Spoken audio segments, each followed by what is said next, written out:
там кнопочку нажимаешь, будет там щиток. Оце, да? И вот эти все буковки, циферки, они все работают.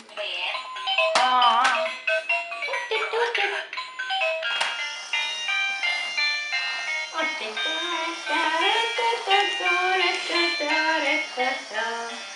О, нема.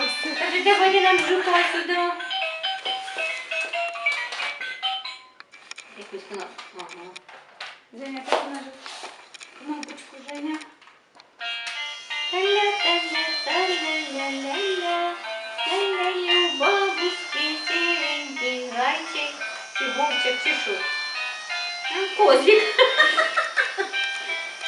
Таке інтересно, ви ще дивитеся на того мужика, власне, звук. Що ви скажете таке?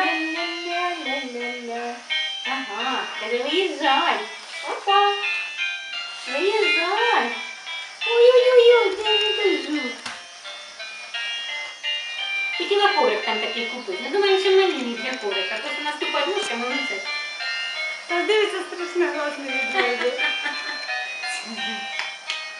Кажеш,